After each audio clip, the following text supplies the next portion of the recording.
Hi, welcome back to my channel. ನಾನು ನೋಡಿ ಈ ಕಡೆ ಸೈಡಲ್ಲಿ ಪಿಯರ್ಸಿಂಗ್ ಮಾಡಿಸ್ಕೊಂಡಿದ್ದೆ. ಅದು ಆ್ಯಕ್ಚುಲಿ ಒಂದೇ ಇದರಲ್ಲೇ ಬಂದಿರೋದ್ರಿಂದ ಸೈಡಲ್ಲಿ ಚೆನ್ನಾಗಿ ಕಾಣಿಸುತ್ತೆ ಅಂತ ಪಿಯರ್ಸಿಂಗ್ ಮಾಡಿಕೊಂಡೆ. ಮತ್ತು ಅಲ್ಲಿ ಕೂಡ ತೂತ ಕೂಡ ಇತ್ತು, ಅದು ಅಕ್ವಾಡ ಕಾಣಿಸೋದು ಅಂತ. ಮತ್ತು ನಾನು ಎಣ್ಣೆ ಹಚ್ಕೊಂಡಿದ್ದೆ, ಯಾಕಂತಂದರೆ ಸ್ನಾನ ಮಾಡಬೇಕು ಅಂತ ಅವತ್ತು. ಸೊ ಅದಕ್ಕೆ ಈ ವಿಡಿಯೋ ಮಾಡಿಬಿಡೋಣ ಅಂತ ಹೇಳಿ, ಲೈಕ್ ಯಾವ ಥರ ನಾನು ಕೇರ್ ಮಾಡ್ತೀನಿ ಅಂತ. ಆ್ಯಕ್ಚುಲಿ ಅದು ಇಯರ್ ಲೋಬ್, ಅಂದರೆ ಇಯರ್ ಲೋಬು ಸ್ವಲ್ಪ ದಪ್ಪನೇ ಇದೆ. ಅದು ಆ್ಯಕ್ಚುಲಿ ಗನ್ ಶಾಟ್ ಅಲ್ಲ, ನಾರ್ಮಲ್ ಲೈಕ್ ಕಾಪರ್ದು ಇದು ಬರುತ್ತಲ್ಲ, ತಂತಿ ಥರ, ಅದರಲ್ಲಿ ಚುಚ್ಚಿರೋದು. ಆ್ಯಕ್ಚುಲಿ ಲೆಫ್ಟ್ ಸೈಡು ಸ್ವಲ್ಪ ಜಾಸ್ತಿ ನೋವು ಮಾಡ್ತಾಯಿದೆ. Right side okay. ಆ್ಯಕ್ಚುಲಿ ಅವರು ರೈಟ್ ಸೈಡು ನರ ಎಲ್ಲ ಇದೆ, ಅದು ಇದು ಅಂತ ಏನೋ ಕತೆ ಹೊಡಿತಿದ್ರು. ಬಟ್ ನನಗೆ ಚುಚ್ಚಬೇಕಾದ್ರೂ ಲೆಫ್ಟ್ ಸೈಡೇ ನೋವಾಯಿತು. ಮತ್ತು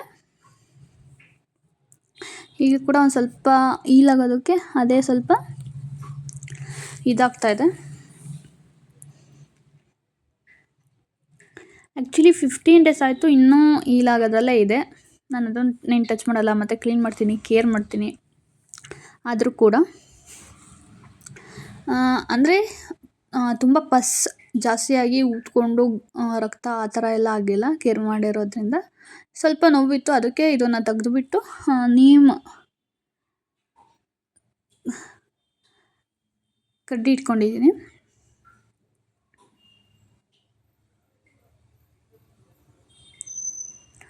ಇದು ಫಸ್ಟ್ ಏನು ಮಾಡ್ತಾಯಿದ್ದೀನಿ ಅಂತಂದರೆ, ಒಂದು ಕಲ್ಲುಪ್ಪು ಬರುತ್ತಲ್ಲ, ಅದನ್ನು ಲೈಕ್ ಅಯೋಡಿನ್ ಮಿಕ್ಸ್ ಇಲ್ಲದೆ ಇರೋ ಕಲ್ಲುಪ್ಪು ತಗೊಂಡು ಅದನ್ನು ಸ್ವಲ್ಪ ಬಿಸಿನೀರಲ್ಲಿ ಇದು ಮಾಡಿಬಿಟ್ಟು ಅದನ್ನು ಸುತ್ತ ಈ ಥರ ಕ್ಲೀನ್ ಮಾಡ್ಕೊಳ್ತಾ ಇದ್ದೀನಿ.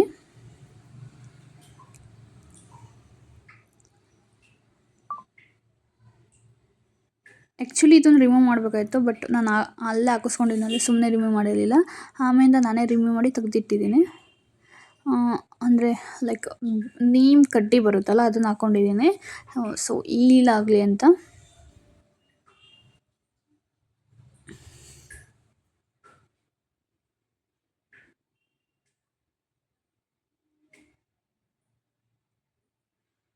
ಲೈಕ್ ಪಸ್ ಆ ಥರ ಏನೂ ಆಗಿರಲಿಲ್ಲ. ಆದರೂ ಇದನ್ನು ಅಲ್ಲೇ ಚುಚ್ಚಿಸ್ಕೊಂಡು ಈ ವಿಡಿಯೋ ಮಾಡ್ಬೇಕಾದ್ರೆ 8 ಡೇಸ್ ಆಗಿತ್ತು.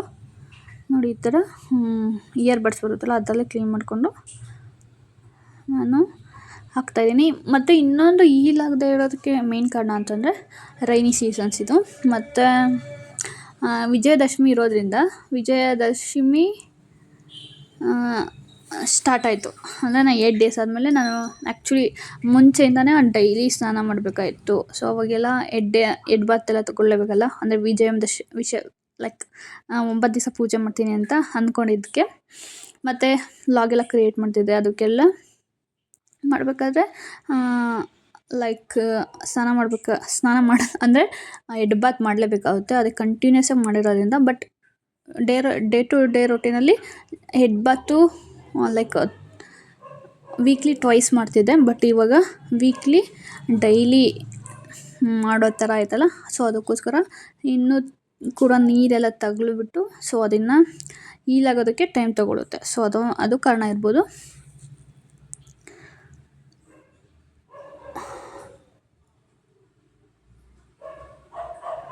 ಮತ್ತು ನಾನು ಹೇರ್ ಸ್ಟೈಲ್ ವೀಡಿಯೋ ಮಾಡಬೇಕಾದ್ರೂ ಕೂಡ ಸ್ವಲ್ಪ ತಾಗೋದು. ಅದಕ್ಕೋಸ್ಕರ ಬೇವಿನ ಕಡೆ ತೆಗೆದೆ. ಅದು ಇದೆಲ್ಲ ಕೂದಲೆಲ್ಲ ಲೈಕ್ ಸುತ್ತಾಕೊಳ್ಳೋದು ಆ ಥರ ಎಲ್ಲ ಆಗೋದು. ಅದಕ್ಕೋಸ್ಕರ ಇದೊಂದನ್ನು ತೆಗೆದು ಎತ್ತಿಟ್ಬಿಟ್ಟು ಈಲಾದಮೇಲೆ ನಾನು ಹಾಕ್ಕೊಳ್ಳೋಣ ಅಂತ ಸುಮ್ಮನಾಗಿದ್ದೀನಿ. ಬಟ್ ಇದು ಚೆನ್ನಾಗಿ ಕಾಣಿಸುತ್ತೆ. ನೋಡಿ, ಈ ಕಡೆ ಸ್ವಲ್ಪ ಊದ್ದಂಗೆ ಐತೆ, ಊದಿರೋ ಥರ ಕಾಣಿಸುತ್ತೆ. ಬಟ್ ಅಷ್ಟಿದಾಗಿಲ್ಲ. ಸುಮ್ಮನೆ ರಿಸ್ಕ್ ಏನಕ್ಕೆ, ಈಲಾದಮೇಲೆ ಹಾಕ್ಕೊಳ್ಳೋಣ ಅಂತ ಹೇಳಿ ತೆಗೆದಿಟ್ಟಿದ್ದೀನಿ. ಇನ್ನೂ ಸ್ವಲ್ಪ ದಿವಸದಲ್ಲಿ ಈಲಾಗುತ್ತೆ, ಅವಾಗ ಹಾಕ್ಕೊಂಡ್ರೆ ಆಯಿತು ಅಂತ. ಸುಮ್ಮನೆ ಯಾಕೆ, ಅದು ಯಾವ ಥರ ಆಗುತ್ತೆ ಅಂತಂದರೆ ಫುಲ್ಲು ಪಸ್ಸಾಗಿಬಿಟ್ಟು ಊದ್ಕೊಂಡು ಒಬ್ಬೊಬ್ರದ್ದು ಕಿವಿ ಅಂತೂ ಫುಲ್ಲು ಇದಾಗಿರುತ್ತಲ್ಲ, ಆ ಥರ ಆಗೋದು ಬೇಡ ಅಂತೇಳಿ ನಾನು ನೀಮು ಕಡ್ಡಿ ಇಟ್ಕೊಂಡೆ. ಆ್ಯಕ್ಚುಲಿ ನಾವು ಚೈಲ್ಡ್ಹುಡ್ಡಲ್ಲೆಲ್ಲ ಅದೇ ಥರನೇ, ಕಿವಿ ಚುಚ್ಚಿದ ತಕ್ಷಣ ನೀಮ್ದು ಕಡ್ಡಿ ಇಟ್ಬಿಡೋರು. ಒಂದು 2-3 ದಿವಸ ಆಗ್ತಿದ್ದಂಗೆ ರಿಮೂವ್ ಮಾಡಿ ಲೈಕ್ ಮುಂಚೆ ಏನು ಮಾಡೋರು ಅಂತಂದರೆ ಜಾಲಿ ಮರ ಅಂತ ಬರೋದು ನಮ್ಮೂರ ಸೈಡಲ್ಲಿ, ಆ ಮುಳ್ಳಲ್ಲಿ ಲೈಕ್ ಹಳ್ಳಿಲಿ ಚುಚ್ಚಿಸ್ಕೊತಾಯಿದ್ರು, ಮೂಗು ಎಲ್ಲ ಅದರಲ್ಲೇ ಚುಚ್ಚೋರು. ಸೊ ಅದು ತೆಗ್ದುಬಿಟ್ಟು ಕೆರೋಸಿನ್ಸ್ ಎಲ್ಲ ಯೂಸ್ ಮಾಡೋರು, ಲೈಕ್ ಸೀಮೆ ಎಣ್ಣೆ. ಈಗ ಕೊಬ್ಬರಿ ಎಣ್ಣೆ ಯೂಸ್ ಮಾಡ್ಬೋದು ನೀವು. ಇದಂತೂ ಲೈಕ್ ನನ್ನ ನಾದಿನಿಗೂ ಕೂಡ ಮೂಗು ಚುಚ್ಚಿಸಿದ್ಲಿಲ್ಲ, ಆವಾಗ ತೊಗೊಂಬಂದಿದ್ದು. ಅದು ಒಂದು ವೀಡಿಯೋದಲ್ಲಿ ನಾನು ಸರ್ಚ್ ಮಾಡ್ಬೇಕಾದ್ರೆ ನನಗೆ ಸಿಕ್ತು. ಸೊ ಇದೇ ಇದೆಯಲ್ಲ ಅಂತ ಹೇಳಿ ಅದನ್ನು ಕೂಡ ಯೂಸ್ ಮಾಡ್ತಿದ್ದೆ. ಮತ್ತು ಇನ್ನೊಂದು ರೆಮಿಡಿ ಕೂಡ ತೋರಿಸ್ತೀನಿ, ಅದನ್ನು ಕೂಡ ಅಪ್ಲೈ ಮಾಡ್ತೀನಿ. ಲೈಕ್ ವೀಡಿಯೋಕ್ಕೋಸ್ಕರ ನಾನು 3 ಅಪ್ಲೈ ಮಾಡ್ತಾಯಿದ್ದೀನಿ. ನನಗೆ ಆಶ್ಚರ್ಯ ಆಯಿತು, ಏನು ಹಂಗೆ ಬಿದ್ದೋಯ್ತು ಅಂತ, ಏನಾದ್ರು ಲೈಕ್ ಹಿಂದೆ ಸ್ಕ್ರೂ ಏನಾದ್ರು ಬಿದ್ದೋಯ್ತು ಅಂತ ನೋಡ್ತಾ ಇದ್ದೆ ಅಷ್ಟೇ. ನೋಡಿ ಈ ಥರ ಹಚ್ಕೊಳ್ಳೋದು, ಟಚ್ ಮಾಡೋಕ್ಕೆ ಹೋಗಬೇಡಿ. ಲೈಕ್ ನೀವು ಇನ್ನೂ ಲೈಕ್ ಈ ಥರ ಸ್ಕ್ರೂ ಇದು ಏನಾದರೂ ಇಟ್ಕೊಂಡಿದ್ರೆ ತಿರುಗ್ತಾ ಇದ್ದರೆ ಅದು ಲೂಸ್ ಮಾಡ್ತಾ ಇರಬೇಕು, ಇಲ್ಲ ಅಂತಂದರೆ ಸ್ಟ್ರಕ್ ಆಗಿಬಿಟ್ಟು ಫಸ್ಟೆಲ್ಲ ಜಾಸ್ತಿ ಸ್ಕ್ರೂವಿಂದ ಎಲ್ಲ ಇದಾಗೋ ಚಾನ್ಸಸ್ ಇರುತ್ತೆ. ಲೈಕ್ ಹೀಲಾಗೋದಕ್ಕೆ ಸ್ವಲ್ಪ ಒಬ್ಬೊಬ್ಬರು ಸ್ಕಿನ್ ಒಂದೊಂದು ಥರ ತಗೊಳುತ್ತಾ, ಅದು ಆ್ಯಕ್ಚುಲಿ ಹೀಲ್ ಬೇಗ ಆದ್ರೂ ರೈನಿ ಸೀಸನ್ನು ಮತ್ತು ಈ ವಿಂಟರ್ ಸೀಸನಲ್ಲಿ ಸ್ವಲ್ಪ ಕಷ್ಟ ಆಗುತ್ತೆ. ನೀವೇನಾದರೂ ಪಿಯರ್ಸಿಂಗ್ ಮಾಡಿಸ್ಕೊಳ್ತೀವಿ ಅಂತಂದರೆ ಲೈಕ್ ಸಮ್ಮರ್ ಬೆಟರು, ಆಗ ಬೇಗ ಹೀಲ್ ಆಗುತ್ತೆ. ಆವಾಗ ವಾತಾವರಣದಲ್ಲಿ ಹ್ಯುಮಿಡಿಟಿ ಇರೋದಿಲ್ವಲ್ಲ, ಕಡಿಮೆ ಇರುತ್ತೆ. ಹ್ಯುಮಿಡಿಟಿ ಅಂದರೆ ನೀರಿನ ಅಂಶ ಎಲ್ಲ ಕಡಿಮೆ ಇರುತ್ತೆ.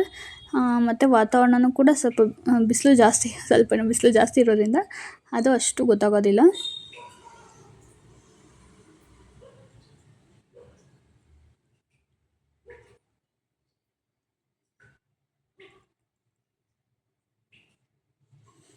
ಇನ್ನೊಂದು ಬಂದು ನಾನು ನೀಮ್ ಆಯಿಲ್ಲು ಆ್ಯಕ್ಚುಲಿ ನನಗೆ ಡ್ಯಾಂಡ್ರಫ್ ತುಂಬ ಇತ್ತು, ಅದಕ್ಕೋಸ್ಕರ ಊರಲ್ಲಿ ತಗೊಂಡಿದ್ದೆ.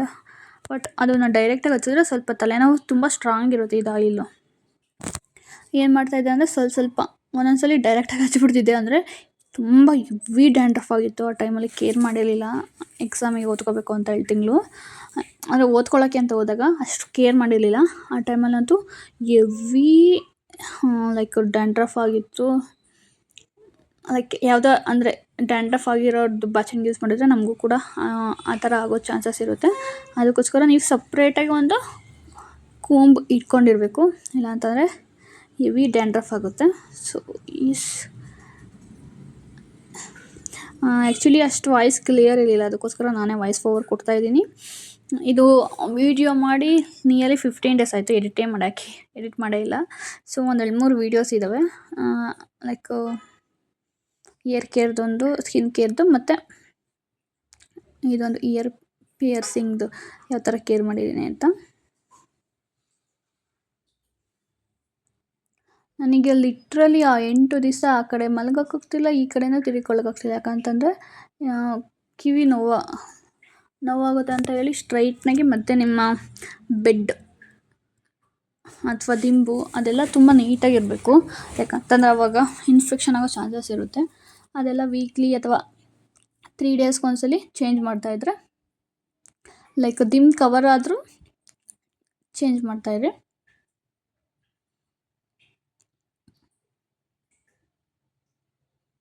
ಆವಾಗಲೂ ಕೂಡ ಇನ್ಫೆಕ್ಷನ್ ಆಗೋದಿಲ್ಲ.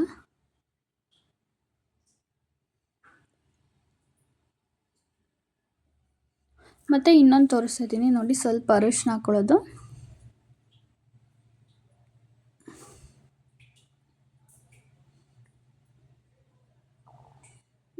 ಮತ್ತು ಗೀ. ಆ್ಯಕ್ಚುಲಿ ಗೀನೂ ಕೂಡ ತುಂಬ ಒಳ್ಳೆಯದು.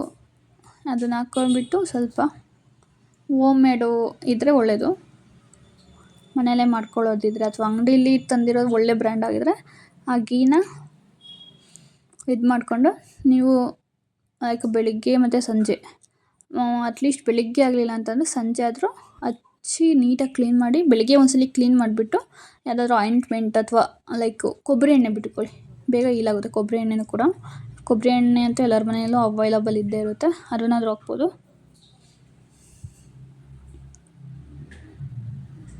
ನೋಡಿ ಆ ಥರ ನಾನು ಒಂದು 2-3 ಸಲ ಹಾಕಿದ್ದೆ ಇದನ್ನು. ಇದು ಕೂಡ ಏನಂತಂದರೆ ನಂಗೆ ಯಾವಾಗ ಸ್ವಲ್ಪ ಸ್ಟಾರ್ಟಿಂಗಲ್ಲಿ ತುಂಬ ಪೇಯ್ನ್ ಅನ್ಸೋದು. ಲೈಕು ಬೇವಿನೆಣ್ಣೆ ಮತ್ತು ಇದು ಅಥವಾ ಯಾವುದಾದ್ರೂ ಹಚ್ಬಿಟ್ರೆ ಲೈಕ್ ಸಡನ್ ರಿಲೀಫ್ ಸಿಗೋದು.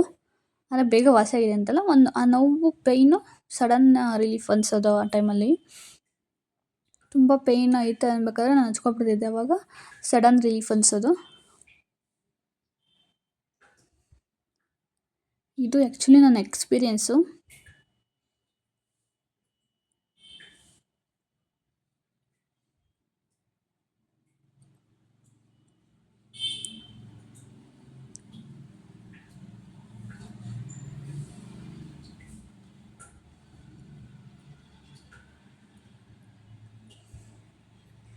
ಸೊ ನಿಮಗೆ ಏನಾದರೂ ಇದು ಕಂಟೆಂಟು ಇಷ್ಟ ಆಯಿತು ಅಂತಂದರೆ ಲೈಕ್ ಮಾಡಿ ಮತ್ತು ಶೇರ್ ಮಾಡಿ.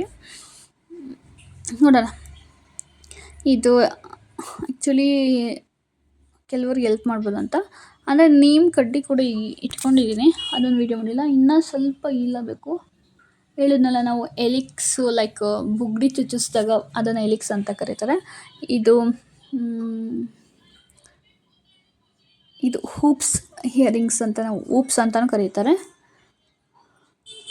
ಅದು ಕೂಡ ಅದು ಕೂಡ ಚುಚ್ಚಿಸ್ಕೊಂಡಾಗ ಆ್ಯಕ್ಚುಲಿ ಅಲ್ಲಿ ಸ್ವಲ್ಪ ಮೂಳೆ ಎಲ್ಲ ಇರುತ್ತಲ್ಲ, ಸ್ವಲ್ಪ ನೋವಾಗುತ್ತೆ. ಲೈಕ್ ಸ್ವಲ್ಪ ಗಟ್ಟಿ ಇರುತ್ತಲ್ಲಿ. ಎಲಿಕ್ಸ್ ಅಂತೂ ಅಂದರೆ ನಾನು ಬುಗ್ಡಿ ಅಂತೂ ಚುಚ್ಚಿಸ್ಕೊಂಡ್ರೆ ತುಂಬ ಟೈಮ್ ತಗೊಳುತ್ತೆ. ಲೈಕ್ ಆವಾಗ ನಂಗೆ ಇದಾಲೆ ಚುಚ್ಚಿಸಿ ತುಂಬ ವರ್ಷಗಳೇ ಆಯಿತು ಅಂತ ಹೇಳ್ಬೋದು. ಲೈಕ್ ಡಿಗ್ರಿ ಫಸ್ಟ್ ಇಯರು ಅಥವಾ ಪಿ ಯು ಇದ್ದಾಗ ಅನಿಸುತ್ತೆ. ಲೈಕ್ 12 ಇಯರ್ಸ್ ಒಟ್ಟು 10 ಅಬೋವ್ ಆಗಿದೆ ಅಂತಲೇ ಹೇಳ್ಬೋದು.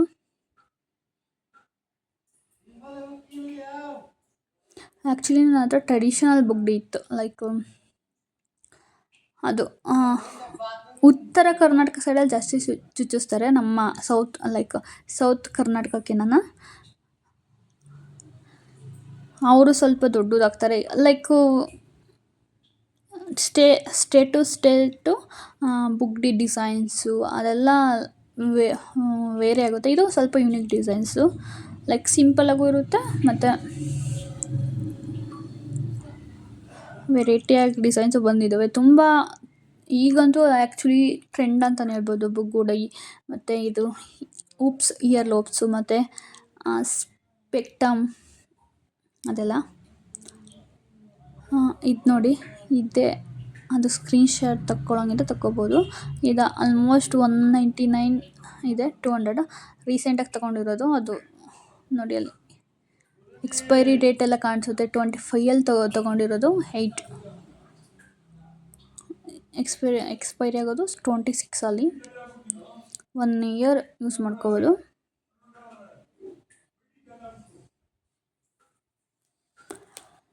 ಸೊ ಇದನ್ನೇ ತೋರಿಸ್ತಾ ಇದ್ದೀನಿ. ಸೊ ನಿಮಗೆ ಏನಾದರೂ ಈ ವಿಡಿಯೋ ಇಷ್ಟ ಆಯಿತು ಅಂತಂದರೆ ಲೈಕ್ ಮಾಡಿ ಮತ್ತು ಸಬ್ಸ್ಕ್ರೈಬ್ ಮಾಡೋದಂತೂ ಮರೆಯೋಕೆ ಹೋಗ್ಬೇಡಿ.